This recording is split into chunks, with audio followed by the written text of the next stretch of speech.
TMC ಬಂಡಾಯ ಸಂಸದರು NCPI ಕಡೆ ವಾಲಿದ್ದೇಕೆ? ಇದರ ಹಿಂದೆ ಬಿಜೆಪಿಯ ತಂತ್ರಗಳಿವೆಯಾ? ಎನ್ಡಿಎ ಬಲ ಹೆಚ್ಚಿದರೆ ಸಂಸತ್ತಿನಲ್ಲಿ ಏನಾಗಬಹುದು?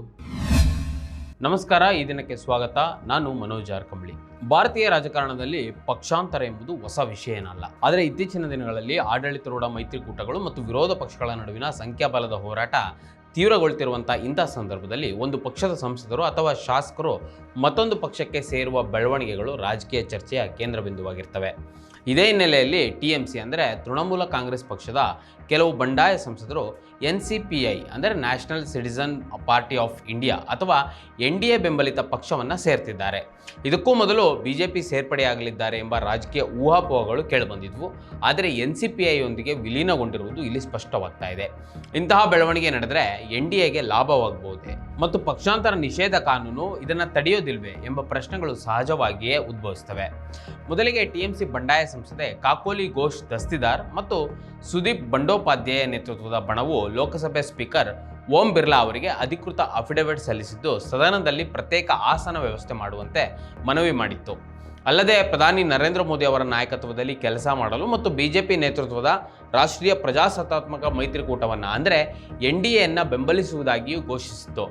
ಈ ಎಲ್ಲ ಬೆಳವಣಿಗೆಗಳ ನಡುವೆ ಎನ್ಸಿಪಿಐ ಜೊತೆ ವಿಲೀನ ಮಾಡಿಕೊಳ್ಳುವ ಮೂಲಕ ಟಿಎಂಸಿಯ ಭಿನ್ನಮತೀಯರ ಬಣ ಅತ್ಯಂತ ಜಾಗರೂಕತೆಯ ಹೆಜ್ಜೆ ಇಟ್ಟಿದೆ ಅಂತ ರಾಜಕೀಯ ವಲಯದಲ್ಲಿ ತೀವ್ರ ಚರ್ಚೆ ನಡೀತಾ ಇದೆ. ಭಿನ್ನಮತೀಯರು ಟಿಎಂಸಿಯಿಂದ ಹೊರಬರಲು ಕಾನೂನಾತ್ಮಕವಾಗಿ ಸುರಕ್ಷಿತ ಮಾರ್ಗವನ್ನು ಕಂಡುಕೊಂಡಿದ್ದಾರೆ. ಜೊತೆಗೆ ಟಿಎಂಸಿಯ ಭಿನ್ನಮತೀಯರನ್ನ ತಕ್ಷಣವೇ ಬಿಜೆಪಿ ತನ್ನ ಪಕ್ಷಕ್ಕೆ ಸೇರಿಸಿಕೊಳ್ಳಲಿದೆಯೇ, ಅವರ ಬೆಂಬಲದ ಲಾಭ ಪಡೆಯಲು ಎನ್ಡಿಎ ಮೈತ್ರಿಕೂಟ ಮುಂದಾಗಿದೆ ಎಂಬುದು ಇಲ್ಲಿ ಸ್ಪಷ್ಟವಾಗ್ತಾ ಇದೆ. ಎನ್ಸಿಪಿಐ ಹಿನ್ನೆಲೆ: ಪಕ್ಷಾಂತರಗಳನ್ನು ತಿರಸ್ಕರಿಸಿ ನಿಮ್ಮ ಹಕ್ಕನ್ನು ಉಳಿಸಿಕೊಳ್ಳಿ ಎಂಬ ಘೋಷಣೆಯೊಂದಿಗೆ 2023ರ ತ್ರಿಪುರಾ ವಿಧಾನಸಭೆಯ ಚುನಾವಣೆಯಲ್ಲಿ ಕೇವಲ 3 ಸ್ಥಾನಗಳಲ್ಲಿ ಸ್ಪರ್ಧಿಸಿದ್ದ national citizen party of India ಪಕ್ಷ ಈಗ ರಾಷ್ಟ್ರ ರಾಜಕಾರಣದಲ್ಲಿ ದೊಡ್ಡ ಸಂಚಲನವನ್ನು ಸೃಷ್ಟಿಸಿದೆ. ಕಲ್ಕತ್ತಾ ಹೈಕೋರ್ಟ್ನ ವಕೀಲೆ ಎಂದು ಹೇಳಿಕೊಳ್ಳುವ ಶೇವಿ ಕುಂಡು ಅವರ ಪಕ್ಷದ ಅಧ್ಯಕ್ಷರಾಗಿದ್ದಾರೆ. 2023ರ ತ್ರಿಪುರಾ ವಿಧಾನಸಭಾ ಚುನಾವಣೆಯಲ್ಲಿ 3 ಸ್ಥಾನಗಳಲ್ಲಿ ಎನ್ಸಿಪಿಐ ಸ್ಪರ್ಧೆ ಮಾಡಿದ್ದಾಗ ಅದರ ಅಭ್ಯರ್ಥಿಗಳು ನೋಟಾಗಿಂತಲೂ ಕಡಿಮೆ ಮತಗಳನ್ನು ಪಡೆದಿದ್ದರು. ಇಂತಹ ಪಕ್ಷದ ಜೊತೆ ಟಿಎಂಸಿಯ 20 ಬಂಡಾಯ ಸಂಸದರು ಸೇರ್ಪಡೆಗೊಂಡಿದ್ದಾರೆ. ಈ ಸೇರ್ಪಡೆಯ ಹಿಂದೆ ಬಿಜೆಪಿಯ ಮಾಸ್ಟರ್ ಪ್ಲಾನ್ ಇರಬಹುದು ಅಂತ ರಾಜಕೀಯ ವಲಯದಲ್ಲಿ ಚರ್ಚೆ ಆಗ್ತಾ ಇದೆ. ಸಂಸದರು ನೇರವಾಗಿ ಎನ್ಡಿಎಗೆ ಸೇರಿದ್ರು ಅಥವಾ ಎನ್ಡಿಎ ಬೆಂಬಲಿತ ಪಕ್ಷಕ್ಕೆ ಸೇರಿದ್ರು ಆಡಳಿತಾರೂಢ ಮೈತ್ರಿಕೂಟಕ್ಕೆ ಹಲವು ರೀತಿಯ ಲಾಭಗಳಾಗಬಹುದು.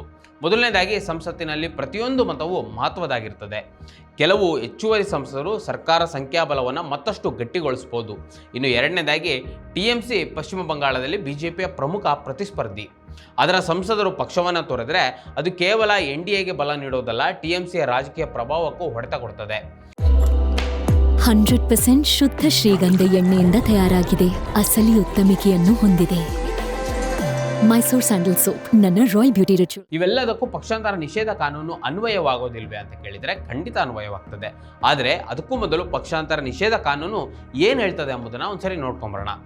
1985ರಲ್ಲಿ ಜಾರಿಗೆ ಬಂದಂಥ ಪಕ್ಷಾಂತರ ನಿಷೇಧ ಕಾಯ್ದೆ ಕಾನೂನಿನ ಮೂಲ ಉದ್ದೇಶ ಏನಂದರೆ, ಚುನಾಯಿತ ಪ್ರತಿನಿಧಿಗಳು ಅಧಿಕಾರ ಅಥವಾ ಹುದ್ದೆಗಳ ಆಮಿಷಕ್ಕೆ ಪಕ್ಷ ಬದಲಾಯಿಸುವುದನ್ನು ತಡೆಯುವುದಾಗಿತ್ತು.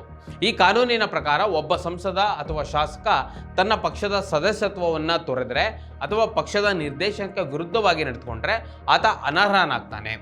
ಆದರೆ ಇಲ್ಲಿ ಒಂದು ಪ್ರಮುಖ ಅಂಶವಿದೆ. ಅದೇನೆಂದರೆ, ಕಾನೂನು ಕೇವಲ ಪಕ್ಷ ಬದಲಾವಣೆ ನಡೆದಿದೆ ಎಂಬ ಕಾರಣಕ್ಕೆ ತಕ್ಷಣವೇ ಸದಸ್ಯತ್ವವನ್ನು ರದ್ದುಗೊಳಿಸೋದಿಲ್ಲ. ಅದಕ್ಕಾಗಿ ನಿರ್ದಿಷ್ಟ ಪ್ರಕ್ರಿಯೆ ಇದೆ. ಅನರ್ಹತೆಯ ಕುರಿತು ದೂರು ಸಲ್ಲಿಕೆ ಆಗಬೇಕು ಮತ್ತು ಅಂತಿಮ ನಿರ್ಧಾರವನ್ನು ಲೋಕಸಭೆಯ ಸ್ಪೀಕರ್ ಅಥವಾ ರಾಜ್ಯಸಭೆಯ ಸಭಾಪತಿ ತೆಗೆದುಕೊಳ್ಬೇಕು. ಒಬ್ಬ ಟಿಎಂಸಿ ಸಂಸದ ತನ್ನ ಪಕ್ಷವನ್ನು ತೊರೆದು ಅಧಿಕೃತವಾಗಿ ಎನ್ಸಿಪಿಐ ಅಥವಾ ಬೇರೆ ಪಕ್ಷಕ್ಕೆ ಸೇರಿದರೆ ಸಾಮಾನ್ಯವಾಗಿ ಅದು ಪಕ್ಷಾಂತರವೆಂದು ಪರಿಗಣಿಸಲಾಗ್ತದೆ. ಇಂತಹ ಸಂದರ್ಭದಲ್ಲಿ ಅವರ ವಿರುದ್ಧ ಪಕ್ಷಾಂತರ ನಿಷೇಧ ಕಾನೂನಿನಡಿ ಕ್ರಮವನ್ನು ಕೈಗೊಳ್ಳಬಹುದು. ಆದರೆ ಸದಸ್ಯತ್ವ ಕಳೆದುಕೊಳ್ಳುವ ಮೊದಲು ಅವರು ಸಂಸದರಾಗಿಯೇ ಮುಂದುವರಿತಿರ್ತಾರೆ. ಸ್ಪೀಕರ್ ನಿರ್ಧಾರ ತೆಗೆದುಕೊಳ್ಳುವವರೆಗೆ ಅವರು ತಮ್ಮ ಸ್ಥಾನದಲ್ಲಿ ಉಳಿಬಹುದು. ಇನ್ನು ಭಾರತ ರಾಜಕೀಯದಲ್ಲಿ ಇಂತಹ ಪ್ರಕರಣಗಳಲ್ಲಿ ನಿರ್ಧಾರಕ್ಕೆ ಕೆಲವೊಮ್ಮೆ ತಿಂಗಳುಗಳು ಅಥವಾ ವರ್ಷಗಳು ಹಿಡಿದಿರುವ ಉದಾಹರಣೆಗಳಿವೆ. ಆದರೆ ಇಲ್ಲಿ ಮುಖ್ಯವಾಗಿ ಗಮನಿಸಬೇಕಾಗಿರೋದು, ಒಂದು ಪಕ್ಷದ ಕನಿಷ್ಠ 3/2 ಭಾಗದ ಸಂಸದರು ಒಟ್ಟಾಗಿ ಬೇರೆ ಪಕ್ಷದಲ್ಲಿ ವಿಲೀನಗೊಳ್ಳಲು ನಿರ್ಧಾರ ಮಾಡಿದರೆ ಅದನ್ನು ಮರ್ಜರ್ ಅಂತ ಪರಿಗಣಿಸಲಾಗ್ತದೆ. ಈ ಸಂದರ್ಭದಲ್ಲಿ ಪಕ್ಷಾಂತರ ನಿಷೇಧ ಕಾನೂನು ಅನ್ವಯವಾಗೋದಿಲ್ಲ. ಹೇಗೆ ಅಂತ ಹೇಳಿದ್ರೆ, ಉದಾಹರಣೆಗೆ ಈಗ ಟಿಎಂಸಿಯ ಒಟ್ಟು ಲೋಕಸಭಾ ಸಂಸದರ ಪೈಕಿ 3/2 ಸಂಸದರು ಒಟ್ಟಾಗಿ ಬೇರೆ ಪಕ್ಷವನ್ನು ಸೇರಿದರೆ, ಅಂದರೆ ಟಿಎಂಸಿಗೆ ಈಗ 29 ಸಂಸದರಿದ್ದಾರೆ. ಅಂದರೆ ಈಗ ಟಿಎಂಸಿಗೆ 29 ಸಂಸದರಿದ್ದಾರೆ. ಈಗ ಅವರು 20 ಜನ ಸಂಸದರು ಬೇರೆ ಪಕ್ಷಕ್ಕೆ ಸೇರ್ಪಡೆಗೊಂಡ್ರೆ ಅವರು ಅನರ್ಹತೆಯಿಂದ ಪಾರಾಗುವ ಸಾಧ್ಯತೆ ಇರ್ತದೆ. ಟಿಎಂಸಿ ಬಂಡಾಯ ಸಂಸದರು ಎನ್ಸಿಪಿಐ ಅಥವಾ ಎನ್ಡಿಎ ಬೆಂಬಲಿತ ಪಕ್ಷಕ್ಕೆ ಸೇರೋದ್ರಿಂದ ರಾಜಕೀಯವಾಗಿ ಎನ್ಡಿಎಗೆ ಲಾಭವಾಗುವ ಸಾಧ್ಯತೆ ಇದೆ. ಬಿಜೆಪಿಯ ಪಾತ್ರವೇನು? ಪಶ್ಚಿಮ ಬಂಗಾಳದಲ್ಲಿ ನಡೀತಾ ಇರುವಂತಹ ರಾಜಕೀಯ ಬೆಳವಣಿಗೆಗಳಲ್ಲಿ ಬಿಜೆಪಿಯ ಪಾತ್ರ ಗಮನಾರ್ಹವಾಗಿದೆ. ಟಿಎಂಸಿ ಭಿನ್ನಮತೀಯರ ಸಮಾಲೋಚನೆಗಳು ಹೆಚ್ಚಾಗಿ ಹಿರಿಯ ಬಿಜೆಪಿ ನಾಯಕರ ಸುತ್ತವೇ ನಡೀತಾ ಇತ್ತು. ಕೇಂದ್ರ ಸಚಿವ ಭೂಪೇಂದರ್ ಯಾದವ್ ಅವರ ನಿವಾಸದಲ್ಲಿ ಹಲವು ಪ್ರಮುಖ ಸಭೆಗಳು ನಡೆದಿವೆ. ಆದಾಗ್ಯೂ ಟಿಎಂಸಿಯ ಬಂಡಾಯಗಾರರನ್ನು ತಕ್ಷಣವೇ ಪಕ್ಷಕ್ಕೆ ಬಿಜೆಪಿ ಸೇರಿಸಿಕೊಂಡಿಲ್ಲ. ಭಿನ್ನಮತೀಯರಲ್ಲಿ ಅನೇಕರು ವರ್ಷಗಳ ಕಾಲ ಬಿಜೆಪಿಯನ್ನು ತೀವ್ರವಾಗಿ ಟೀಕಿಸಿದವರು ಮತ್ತು ಬಿಜೆಪಿ ವಿರುದ್ಧ ಚುನಾವಣೆಗಳಲ್ಲಿ ಸ್ಪರ್ಧಿಸಿದವರಾಗಿದ್ದಾರೆ. ಸಂಸತ್ತಿನಲ್ಲಿ ಟಿಎಂಸಿ ಭಿನ್ನಮತೀಯರ ಬೆಂಬಲವು ಎನ್ಡಿಎಯ ಶಾಸಕಾಂಗ ಸ್ಥಾನವನ್ನು ಬಲಪಡಿಸುತ್ತದೆಯಾದರೂ ಅವರನ್ನು ನೇರವಾಗಿ ಪಕ್ಷಕ್ಕೆ ಸೇರಿಸಿಕೊಳ್ಳೋದ್ರಿಂದ ಬಂಗಾಳದ ಬಿಜೆಪಿ ರಾಜ್ಯ ಘಟಕದೊಳಗೆ ಅಸಮಾಧಾನಕ್ಕೂ ಕಾರಣವಾಗಬಹುದು. ಏಕೆಂದರೆ ಸ್ಥಳೀಯ ಬಿಜೆಪಿ ನಾಯಕರು ಬಂಡಾಯಗಾರರ ವಿರುದ್ಧ ಹೋರಾಡಿಯೇ ರಾಜಕೀಯವನ್ನು ಮಾಡ್ತಿರ್ತಾರೆ. ಆದರೆ ಕೇಂದ್ರ ಬಿಜೆಪಿ ಸಂಸತ್ತಿನಲ್ಲಿ ತನ್ನ ಸಂಖ್ಯಾಬಲವನ್ನು ಹೆಚ್ಚಿಸಿಕೊಳ್ಳುವುದೇ ಆಗಿದೆ.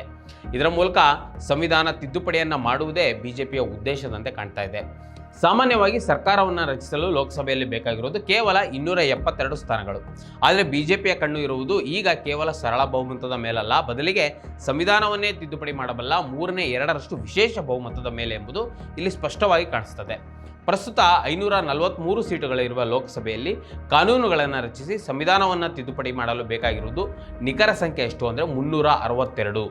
ಇದನ್ನು ಸಾಧಿಸುವುದೇ ಬಿಜೆಪಿಯ ಗುರಿ ಅಂತ ಕಾಣ್ತಾ ಇದೆ. ಯಾಕಂದರೆ 2024 ಲೋಕಸಭೆ ಚುನಾವಣೆಯಲ್ಲಿ 400 ಪಾರ್ ಅಂತ ಬೀಗ್ತಾ ಇದ್ದಂಥ ಬಿಜೆಪಿ ಗೆದ್ದಿದ್ದು ಕೇವಲ 240 ಸ್ಥಾನಗಳಲ್ಲಿ. ಸರ್ಕಾರ ರಚಿಸಲು ಬೇಕಾದ 272 ಸ್ಥಾನಗಳಿಗೆ ಬಿಹಾರದ JDUಯಿಂದ 16 ಅಭ್ಯರ್ಥಿಗಳನ್ನು, ಆಂಧ್ರ ಪ್ರದೇಶದ TDPಯಿಂದ 12 ಅಭ್ಯರ್ಥಿಗಳನ್ನು ಹಾಗೂ ಇನ್ನಿತರ ಪಕ್ಷಗಳಿಂದ ಮೈತ್ರಿಯನ್ನು ಮಾಡಿಕೊಂಡು ಎನ್ಡಿಎ ತನ್ನ ಬಲವನ್ನು ಹೆಚ್ಚಿಸಿಕೊಂಡು 293ಕ್ಕೆ ತನ್ನ ಬಲವನ್ನು ಹೆಚ್ಚಿಸಿಕೊಂಡು ಸರ್ಕಾರವನ್ನು ರಚನೆ ಮಾಡ್ತದೆ. ಆದರೆ ಸಂವಿಧಾನ ತಿದ್ದುಪಡಿಗೆ ಬೇಕಾದಷ್ಟು ಬಹುಮತ ಅವರ ಹತ್ರ ಇರಲಿಲ್ಲ. ಅಂದರೆ ಇನ್ನೂ 69 ಸಂಸದರ ಬೆಂಬಲ ಅವರಿಗೆ ಬೇಕಾಗ್ತದೆ. ಅದಕ್ಕಾಗಿಯೇ ಪ್ರಾದೇಶಿಕ ಪಕ್ಷಗಳ ಕೋಟೆಯೊಳಗೆ ಈಗ ಬಿಜೆಪಿ ಲಗ್ಗೆ ಇಟ್ಟಿದೆ. ಈ 69 ಸ್ಥಾನಗಳನ್ನು ಹೇಗಾದರೂ ಮಾಡಿ ತುಂಬಿಕೊಳ್ಳಲು ದೇಶದ ಮೂಲೆ ಮೂಲೆಯಲ್ಲಿರುವ ಪ್ರಾದೇಶಿಕ ಪಕ್ಷಗಳನ್ನು ಹೊಡೆಯುವ ಬೃಹತ್ ಕಾರ್ಯಾಚರಣೆ ತೀವ್ರಗೊಂಡಂತೆ ಕಾಣ್ತಾ ಇದೆ. ಅದಕ್ಕೆ ಈಗ ಸದ್ಯಕ್ಕೆ ಬಲಿಯಾಗಿರುವುದು ಟಿಎಂಸಿಯ ಬಂಡಾಯ ಸಂಸದರು. ಪ್ರಜಾಪ್ರಭುತ್ವದ ಚೌಕಟ್ಟಿನ ಒಳಗಡೆ ಬಿಜೆಪಿ ತನ್ನ ತಂತ್ರಗಳನ್ನು ಪ್ರಯೋಗ ಮಾಡ್ತದೆ ಎಂಬುದನ್ನು ನಾವು ಅರ್ಥ ಮಾಡ್ಕೊಳ್ಬೇಕು. ಇದನ್ನು ಈ ಕೂಡಲೇ ನಾವೆಲ್ಲರೂ ಎಚ್ಚರದಿಂದ ಗಮನಿಸುವ ಕಾಲ ಅಂತ ಅನಿಸ್ತದೆ. ವೀಕ್ಷಕರೇ, ಈ ವಿಡಿಯೋದ ಕುರಿತು ನಿಮಗೇನಿಸ್ತು ಕಮೆಂಟ್ ಮಾಡಿ ತಿಳಿಸಿ ಮತ್ತು ಇದೇ ರೀತಿ ಸಾಕಷ್ಟು ವಿಡಿಯೋಗಳಿಗೆ ನಮ್ಮ iDina.com ಯೂಟ್ಯೂಬ್ ಚಾನಲ್ನ ಸಬ್ಸ್ಕ್ರೈಬ್ ಮಾಡಿ ಮತ್ತು ನಮ್ಮನ್ನು ಬೆಂಬಲಿಸಿ. ನಮಸ್ಕಾರ. ಮತ್ತಷ್ಟು ವಿಶೇಷ ವಿಡಿಯೋಗಳನ್ನು ನೋಡಲು ಮತ್ತು ಹೊಸ ವಿಡಿಯೋಗಳ ಬಗ್ಗೆ ತಿಳಿಯಲು iDina.com ಯೂಟ್ಯೂಬ್ ಚಾನೆಲ್ ಸಬ್ಸ್ಕ್ರೈಬ್ ಮಾಡಿ ಮತ್ತು ಬೆಲ್ ಐಕಾನ್ ಕ್ಲಿಕ್ ಮಾಡಿ.